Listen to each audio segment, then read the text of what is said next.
welcome to Conversations with the Quick Flick Critic, the Aftershow on my YouTube channel. My name's John Smistad. That's still my name. I'm still the host of the show. We're dovetailing from my interview with the director of the Los Angeles International Film Festival, NATASHA MARBURGER, straight into the Aftershow. So, Natasha, thanks for joining us on the Aftershow here. We really appreciate it. Oh, thank you for having me. Absolutely. It's as if we just had a conversation. Okay, we got three fun questions here. I dole them out. They're completely at random. What is a typically American food that you can get in England, because I know you can get some, that you are partial to, that is primarily associated with the Yanks, with our lot? Oh, I would say barbecue ribs. Yes. Oh my gosh. Is there any kind of barbecue sauce in particular that you fancy? You like a sticky kind of bourbon sauce? Is that an American kind of thing? Yes, it is. Yeah. Okay. Yeah. Good. Okay. I love that.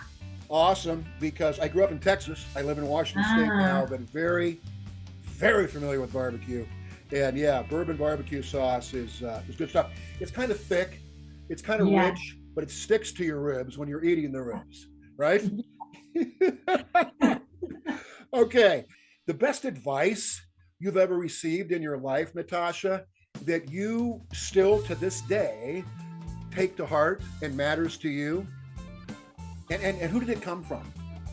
Wow, gosh.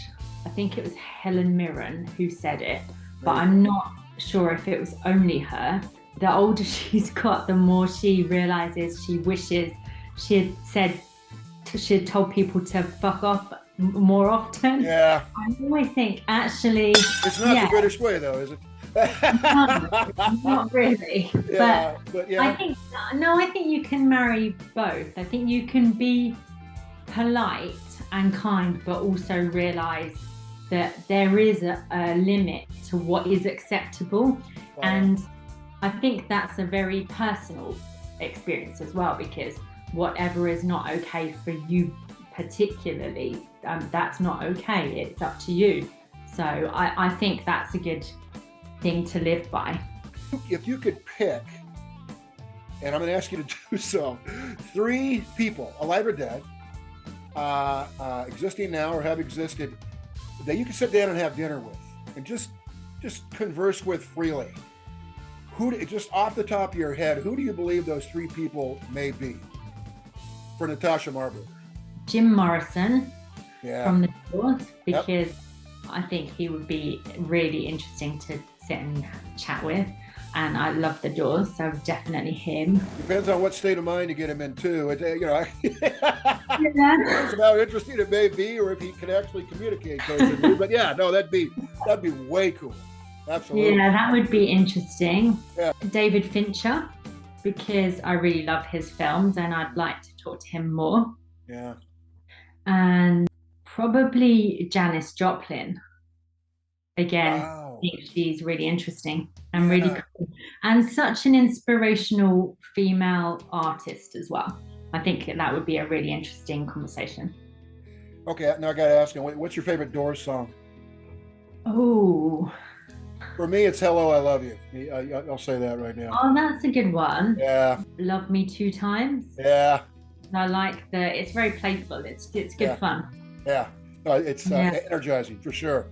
And then your favorite Janis song, I will go with Me and Bobby McGee, her last hit. Nice. I'll probably go for A Piece of My Heart. That'd be second for me, yeah. That's a great song. It's classic. It's classic. Yeah. Wow. Hey, Natasha, thank you again for joining us for a second time here on the After Show. It's been an absolute joy. I appreciate it. Thank you. Thank you so much for having me. Absolutely. Folks, that is NATASHA MARBURGER. She is the director of the Los Angeles International Film Festival. She has guested on my show, Conversations with the Quick Flick Critic, and now the After Show.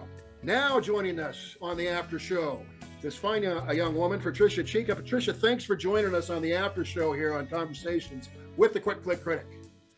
Oh, I'm so pleased to be here at the After Show. What do you have in store for me? Well, yeah, questions coming out of left field. I love them. What the hell is this guy even talking about? Okay, Montreal Girls is the name of your film. How would you describe your days as a you're still a Montreal girl, but your days when you were out there, and I know you told me that you're photographing rock bands, and you're among the singles happening crowd there in Montreal. Was that like the funnest thing that could ever be? Oh, it was so wild.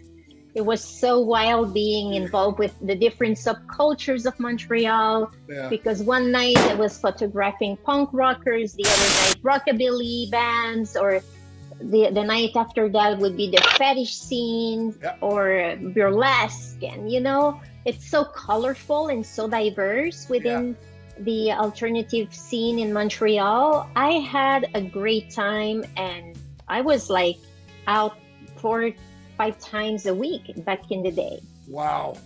Those are the days, huh? Not in Montreal, though. Plus, you had a really cool job that you were doing. Speaking of punk rock, I got to ask you, I like a lot of punk rock. I recently started listening to the Sex Pistols' only album, Never Mind the Bollocks. All of it, I think, is just tremendous, just power slamming in your face. What are some of your favorite punk rock bands, punk rock musicians of all time, Patricia? I just love a good guitar riff. Yeah. And when when I hear the guitar, I feel the vibration, the frequency, the resonance within all my body. So whatever hits my core, yeah, I love. And it doesn't have to be necessarily like the hardcore punk. I'm more into the rock and roll, the garagey punk, from the 60s, more the earlier vintage retro influence of punk than the hardcore punk. Yeah. And in Montreal Girls, what's funny is that the punk rock, it was really my co-writer's Kamal's taste. He is a big fan of punk rock, more than I am. Okay. And I'm more into rockabilly. So we put both in the film. Oh, cool. And that's how the scoring of the film was made, and the diversity of musical styles as well. Tricia, if you could have share dinner with 3 people who've ever lived in history or who are alive now, and just break bread with them and share a bottle or 2 of wine with them and just chat with them, who would those 3 people be for you? Oh, that's so easy to answer, because I believe one day it's going to happen. So we can always believe and manifest what we want. Yep. It would be Oprah Winfrey, Jennifer Lopez, and the Dalai Lama, because I feel that they bring something of inspiration to my work and my life that is very different but complementary. And I would love to have a conversation with them and just learn from them and their savviness into this industry and the business, and just the mindset that they have is something that I admire. So those 3 people. Very cool. Never a dull moment in that dinner or that conversation, that's for sure. Patricia CHICA, once again, thanks for joining us. It has been a pleasure. It has been a pleasure speaking with you, John, and thank you again for supporting independent artists like myself. And what you do here with your podcast and your interviews really serves the community, so I'm very grateful for that. It's important to me, and I connect with the independent film and independent creative community sensibility, and it's fun. We don't do it because we have to. We do it because we want to, and we're driven from a place that's beyond the brain. So that'll do it for this edition of the After Show. I wish you all nothing but good things, and as always, listen, learn, laugh. Goodbye, everybody.